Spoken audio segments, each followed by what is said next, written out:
Hello friends, welcome back to Nightingale Nursing Academy. तो आज हम लोग डिस्कस करने वाले हैं रिसर्च प्रोसेस के बारे में, जिसमें कि हम दो टाइप्स के रिसर्च प्रोसेस पढ़ेंगे, quantitative research process and qualitative research process. ये जो प्रोसेस है वो बेस्ड है उसके टाइप्स के अकॉर्डिंग, क्वालिटेटिव और क्वांटिटेटिव के अकॉर्डिंग दोनों अलग अलग जो है प्रोसेस रहेगा। ठीक है, तो आज हम लोग डिस्कस करेंगे क्वांटिटेटिव रिसर्च प्रोसेस के बारे में, देन हम सेकेंड पार्ट जो बनाएंगे उसमें क्वालिटेटिव रिसर्च प्रोसेस के बारे में डिस्कस करेंगे। तो चलिए दोस्तों, बिना देर के वीडियो को स्टार्ट करते हैं। तो फ्रेंड्स, हम लोग स्टार्ट करते हैं रिसर्च प्रोसेस क्या होता है। उसको पहले हम लोग को पता होना चाहिए कि रिसर्च प्रोसेस क्या होता है। तो इसके डेफिनेशन देख लेते हैं। तो डेफिनेशन क्या है? Research process can be defined as the systematic process that is dealing with the gathering and analysis of the data in a organised manner. ठीक है, मतलब क्या है रिसर्च प्रोसेस क्या है, कैन बी डिफाइन, उसको कैसे हम लोग डिफाइन कर सकते हैं। तो ये एक सिस्टमेटिक प्रोसेस है। सिस्टमेटिक मतलब एक स्टेप के बाद अनदर स्टेप, एक दूसरे से वो रिलेट रहता है, एक दूसरे से रिलेटेड रहता है। ठीक है, तो ये एक सिस्टमेटिक प्रोसेस है। ठीक है, ध्यान देने वाली बात यह है कि ये एक सिस्टमेटिक प्रोसेस है। ठीक है, then that is dealing with the, किसके साथ डीलिंग करता है ये? Gathering and analysis of the data. मतलब ये इन्फॉर्मेशन को गैदर करते हैं हम लोग। इन्फॉर्मेशन मतलब जो कि डाटा है, डाटा मतलब क्या होता है? इन्फॉर्मेशन, मतलब इन्फॉर्मेशन को यहाँ हम लोग गैदर करते हैं। गैदर मतलब कलेक्ट करते हैं। ठीक है, उसके बाद उसको एनालिसिस करते हैं। एनालिसिस मतलब कि क्या होता है? अपने तरीके से अरेंज करना। ठीक है, किसी भी डाटा को अपने तरीके से अरेंज करना और उसका यूज करना। जैसे रिसर्च में हम लोग किसी चीज़ को अगर फाइंडिंग करेंगे तो सबसे पहले हम लोग उसको अपने तरीके से अरेंज करेंगे, फिर उसका यूज करेंगे। ठीक है, जो डेटा रहेगा उसको इन ए ऑर्गेनाइज्ड मैनर, एक ऑर्गेनाइज्ड मैनर में हम लोग को डाटा को क्या करना है? कलेक्ट करके उसका एनालिसिस करना है, मतलब उसको अपने तरीके से अरेंज करना है। तो ये हमारा रिसर्च प्रोसेस है। मतलब हम लोग अगर किसी चीज़ का रिसर्च करते हैं तो उसमें बहुत सारे प्रोसेस आते हैं, बहुत सारे स्टेप आते हैं। तो उसके लिए हम लोग को किसी भी डाटा को पहले गैदर करना पड़ेगा, मतलब उसको कलेक्ट करना पड़ेगा, उसके बाद उसका एनालिसिस करना पड़ेगा। ठीक है, इन्हें ऑर्गेनाइज्ड मैनर में। तो ये कहलाता है हमारा रिसर्च प्रोसेस। ठीक है, तो ये जो रिसर्च प्रोसेस है वो मेनली दो टाइप्स के होते हैं, उस पे बेस्ड है। पहला है क्वांटिटेटिव रिसर्च प्रोसेस, फिर दूसरा है क्वालिटेटिव रिसर्च प्रोसेस। तो हम देखेंगे पहला वाला क्वांटिटेटिव रिसर्च प्रोसेस, देन हम सेकेंड वाला जो देखेंगे वो सेकेंड वीक पार्ट में देखेंगे। ठीक है, तो क्वांटिटेटिव रिसर्च प्रोसेस में देख लेते हैं क्या है। सबसे पहले जानते हैं कि क्वांटिटेटिव मतलब क्या होता है। क्वांटिटेटिव मतलब क्वांटिटी, मतलब किसी भी डाटा का क्वांटिटी, उसको बोलते हैं हम क्वांटिटेटिव रिसर्च, जिसको कि हम न्यूमेरिकल फॉर्म में इसको हम प्रदर्शित कर सकते हैं। इसमें हम न्यूमेरिकल फैक्ट को ही जानते हैं। ठीक है, इसके हम फीचर्स देख लेते हैं कि क्वांटिटेटिव रिसर्च प्रोसेस के फीचर्स क्या है। To collect the information should be the evidence based, मतलब जो भी हम लोग इन्फॉर्मेशन को कलेक्ट करेंगे वो एविडेंस बेस्ड रहेगा। मतलब कि इसको हम लोग प्रूव कर सकते हैं, इसको हम लोग वेरीफाई कर सकते हैं इस इन्फॉर्मेशन को। और सेकेंड पॉइंट है, इसका हम लोग स्टैटिस्टिक बना सकते हैं। जैसे कि यहाँ पे एग्जांपल ले लेते हैं हम लोग। ठीक है, कि हम लोग को क्वांटिटेटिव रिसर्च प्रोसेस को हम लोग को बताना है, तो हम लोग को उसको प्रूव करना है। तो यहाँ पे ले लीजिए कि नमिता और सविता दो हैं। ठीक, दोनों क्या है? हम लोग बोलेंगे कि नमिता जो है वो सविता से ज़्यादा इंटेलिजेंट है, लेकिन आप लोग मानोगे नहीं कि कैसे मान लें कि नमिता सविता से ज़्यादा वो इंटेलिजेंट है। तो इसके लिए मैं आपको फिर हम लोग को उसके लिए प्रूफ देना पड़ेगा। तो प्रूफ मान लीजिए कि हम लोग उसका मैथ्स का टेस्ट लिए, तो मैथ्स के टेस्ट में जो नमिता है वो 90% लाती है, जो सविता है वो 60% लाती है। तो इसमें प्रूफ हो गया कि क्या है, नमिता जो है इंटेलिजेंट है देन द सविता। तो ये क्या, हम एक एविडेंस बेस्ड प्रूफ लेके आए हैं, जिसके थ्रू हम इसको वेरीफाई या फिर हम लोग इसको प्रूव भी कर सकते हैं। तो क्वांटिटेटिव रिसर्च में क्या होता है, किसी भी हम डेटा को प्रूव कर सकते हैं, मतलब ये एविडेंस बेस्ड रहता है। ठीक है, देन तीसरा फीचर्स है मैनिपुलेशन। मैनिपुलेशन को और हम दूसरे वर्ड में और क्या कह सकते हैं? एक्सपेरिमेंट। ठीक है, या फिर ट्रीटमेंट। मतलब हम किसी भी सैंपल को या सब्जेक्ट को हम मैनिपुलेट करते हैं, या हम उसको इसमें एक्सपेरिमेंट करते हैं, या हम इसको अदर वर्ड में बोल दीजिए तो ट्रीटमेंट, तो उसको हम मैनिपुलेशन कर सकते हैं। तो ये क्वांटिटेटिव इस रिसर्च प्रोसेस में हम किसी भी सब्जेक्ट को या फिर सैंपल को हम मैनिपुलेट कर सकते हैं। मैनिपुलेशन मतलब सिंपल वर्ड में समझ लीजिए कि अगर हम लोग को हेल्थ एजुकेशन देना है। ठीक है, हम लोग को पब्लिक को हेल्थ एजुकेशन देना है अबाउट द एड्स के बारे में। ठीक है, तो यहाँ पे हम एड्स के बारे में हम बता रहे हैं, तो जो बता रहे हैं वो हमारा क्या होगा, हम उनको मैनिपुलेट कर रहे हैं, उनको एक कुछ इन्फॉर्मेशन दे रहे हैं। हम जो इन्फॉर्मेशन दे रहे हैं उससे उनका नॉलेज मिल रहा है, ठीक है। तो ये हमारा कहलाता है मैनिपुलेशन। या फिर हम ट्रीटमेंट भी दे सकते हैं या फिर हम उसमें एक्सपेरिमेंट भी कर सकते हैं। ये एक ही टर्म से मैनिपुलेशन, लेकिन किसी बुक में एक्सपेरिमेंट दिया है, किसी में ट्रीटमेंट दिया है, ठीक है। तो ये था हमारा तीसरा फीचर्स। देन हम चौथा फीचर्स देख लेते हैं, कंट्रोलिंग। तो कंट्रोलिंग को समझ लेते हैं। मान लीजिए यहाँ दो ग्रुप हैं, ए और बी, ठीक है। तो ए जो है उसको मान लीजिए हम लोग ट्रीटमेंट दिए, तो ये कहलाएगा हमारा केस ग्रुप या फिर एक्सपेरिमेंट ग्रुप। लेकिन जो बी है उसको हम लोग ट्रीटमेंट नहीं देंगे, तो वो कहलाएगा हमारा कंट्रोल ग्रुप। तो इस प्रकार से जो हम कंट्रोलिंग का यूज क्वांटिटेटिव रिसर्च प्रोसेस में कर सकते हैं, ठीक है। मतलब हम किसी भी ग्रुप को हम ट्रीटमेंट दे भी सकते हैं और नहीं भी दे सकते हैं। देंगे वो कहलाएगा हमारा केस ग्रुप या फिर एक्सपेरिमेंट ग्रुप, और जिसको हम नहीं देंगे वो कहलाएगा हमारा कंट्रोल ग्रुप। ये थे हमारे फीचर्स। इसके बाद हम देखेंगे क्वांटिटेटिव रिसर्च प्रोसेस। तो क्वांटिटेटिव रिसर्च प्रोसेस में हम इसके स्टेप देखेंगे। तो स्टेप में सबसे पहला स्टेप है formulation of the research problem. मतलब जो रिसर्च प्रॉब्लम है उसको सबसे पहले हम लोग को फॉर्मुलेट करना है, उसको आइडेंटिफाई करना है, जिस पर हमको रिसर्च करना है, ठीक है। तो अगर हम रिसर्च कर रहे हैं तो सबसे पहले हम लोग का क्लियरली डिफाइंड होना चाहिए कि हमारा प्रॉब्लम क्या है जिसको हम लोग रिसर्च करने वाले हैं। अगर हम लोग पहले से ही प्रीडिफाइन नहीं करेंगे प्रॉब्लम को, तो जो हमारा स्टडी है वो वेस्ट हो जाएगा, ठीक है। इसीलिए हमको सबसे पहले जो रिसर्च का प्रॉब्लम है उसको हम लोग को पहले डिफाइन कर लेना है, फॉर्मुलेट कर लेना है, ठीक है। उसके बाद हम रिसर्च के आगे नेक्स्ट स्टेप पे हम चलते हैं। तो रिसर्च के जो प्रॉब्लम है उसको आइडेंटिफाई हम लोग शुरू में जो करते हैं वो ब्रॉड टॉपिक पे करते हैं, ठीक है। स्टार्टिंग में ब्रॉड टॉपिक रहता है, उसके बाद हम वो नैरो डाउन होते जाता है। जैसे कि एग्जांपल देख लेते हैं हम लोग, तो आप लोग को अच्छे से समझ में आ जाएगा। तो research want to conduct a study on the morning sickness symptoms of the antenatal mother. This is the broad topic. Later, it is delimited to a specific topic, that is the effect of the ginger on the morning sickness symptoms during the first trimester among the antenatal mother. तो यहाँ पे आप example में देख सकते हैं कि researcher क्या चाहता है, स्टडी करना चाहता है मॉर्निंग सिकनेस सिम्टम्स पर ऑफ एंटीनेटल मदर पर, ठीक है। मतलब मॉर्निंग सिकनेस जो होता है एंटीनेटल मदर में, उस पर वो रिसर्च करना चाहता है। तो ये बहुत बड़ा ब्रॉड टॉपिक है, इस पर हम लोग रिसर्च नहीं कर सकते।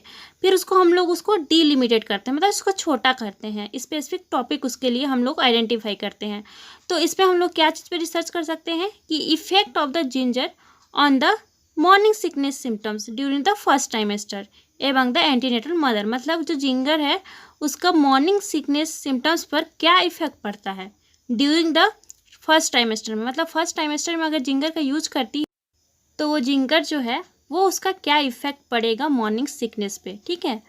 तो ये हमारा क्या हो गया, ये हमारा शॉर्ट टॉपिक या स्पेसिफिक टॉपिक कर सकते हैं। तो इसमें हम लोग ईजिली क्या कर सकते हैं, हम रिसर्च कर सकते हैं, ठीक है।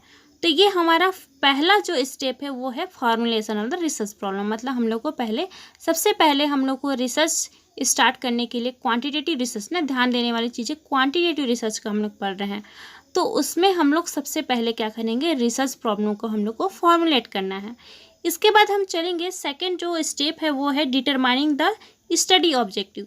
तो आप लोग जानते हैं कि ऑब्जेक्टिव जो है वो किसी भी चीज़ के लिए बहुत ही इम्पोर्टेंट होता है, चाहे वो हमारे लाइफ का हो या फिर हमारे स्टडी का हो। तो यहाँ हम रिसर्च कर रहे हैं, तो रिसर्च के लिए हमारा सबसे पहले गोल या फिर हमारा जो ऑब्जेक्टिव है वो हमको पता होना चाहिए।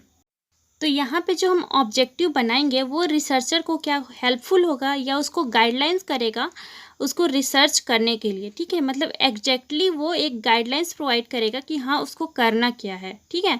तो ये जो ऑब्जेक्टिव है दो टाइप्स के हो सकते हैं, जनरल ऑब्जेक्टिव भी हो सकते हैं, स्पेसिफिक ऑब्जेक्टिव भी हो सकते हैं। तो ये हमारा सेकेंड स्टेप था, डिटरमाइन द स्टडी ऑब्जेक्टिव, ठीक है। इसके बाद हम चलेंगे तीसरा स्टेप, रिव्यू ऑफ लिटरेचर। तो रिव्यू ऑफ लिटरेचर क्या है, it is A summary of the previous knowledge generated on the topic of study. मतलब किसी भी टॉपिक में जो पहले स्टडी कर चुके हैं, प्रीवियसली जो नॉलेज जनरेट कर चुके हैं, उसी टॉपिक को क्या बोलते हैं, लिटरेचर रिव्यू। मान लीजिए हम लोग अभी डायबिटीज़ के बारे में रिसर्च करने वाले हैं, तो पहले से ही अगर डायबिटीज़ के बारे में रिसर्च हो चुका है तो उसको हम लोग क्या करते हैं, उसको जाके हम लोग देखते हैं कि आखिर किस चीज़ के बारे में, डायबिटीज़ के क्या कारण के बारे में, या फिर उसका सिम्टम्स या ट्रीटमेंट, क्या चीज़ के बारे में रिसर्च किया गया है, उसको हम लोग रिव्यू करते हैं। उसी को बोलते हैं लिटरेचर रिव्यू। तो ये लिटरेचर रिव्यू है वो हेल्पफुल होता है प्लान एंड कंडक्ट करने के लिए गुड रिसर्च। मतलब कोई अगर रिसर्चर रिसर्च कर रहा है उसी टॉपिक पे, तो उसको अगर वो रिव्यू कर रहा है तो एक प्लान देगा वो, और एक गुड रिसर्च कंडक्ट कराने में भी हेल्पफुल होगा।